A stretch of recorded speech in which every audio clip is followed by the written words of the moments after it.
আমরা চলে এসেছি পার্সি পয়েন্ট। পার্সি পয়েন্ট কিন্তু মহাবালেশ্বরে নয়, এটা আমরা চলে এসেছি পাঁচগণিতে। পাঁচগণিতে হয়েছে পার্সি পয়েন্ট। তো ওয়েদার একটু ক্লিয়ার হয়েছে, চলুন দেখা যাক কী ভিউ দেখাতে পারি আপনাদেরকে। তো আপনারা দেখছেন অফবিট মহারাষ্ট্র সিরিজ রেড সান শুভদীপ ট্রাভেল ক্লাবের চ্যানেলে। তো আমরা আস্তে আস্তে এগোচ্ছি পার্সি পয়েন্টের দিকে।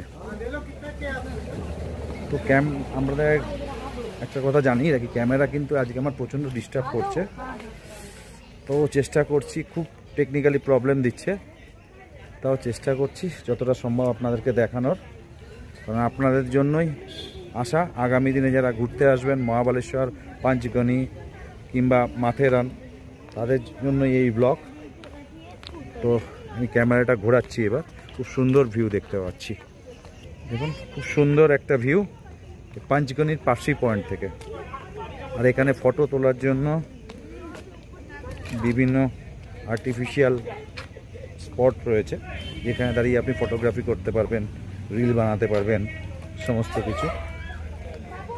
তো চলুন আস্তে আস্তে আপনার ভিউটা দেখায়, আগে ভ্যালিটা দেখায়। দারুণ ভিউ, রোদও উঠেছে, বৃষ্টিও পড়ছে, দুটোই রয়েছে। ওই দেখুন ভ্যালিটা, কি সুন্দর ভিউ। এই পুরো ভিউটা আপনাদের দেখাচ্ছি পার্সি পয়েন্ট থেকে। রোদ উঠেছে, ওই ভ্যালির ওপর রোদের আলো, রোদ্দুর ছটাতে ওই ভ্যালিটা আলোকোজ্জ্বল হয়ে উঠেছে।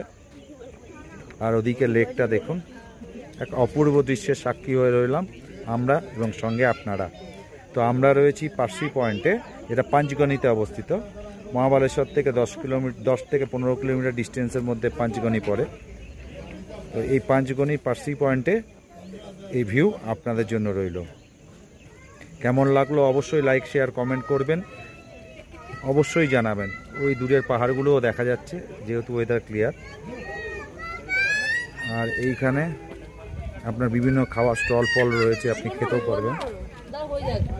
পারবেন। আর টেলিস্কোপও রয়েছে, টেলিস্কোপ দিয়ে দেখতে চাইলে টেলিস্কোপ দিয়েও দেখতে পারবেন। ওই দূরে ভ্যালিটা দেখা যাচ্ছে, আরেকবার চেষ্টা করছি বাড়িগুলো দেখানো। ওটা মহাবালেশ্বরে, দাঁড়ান,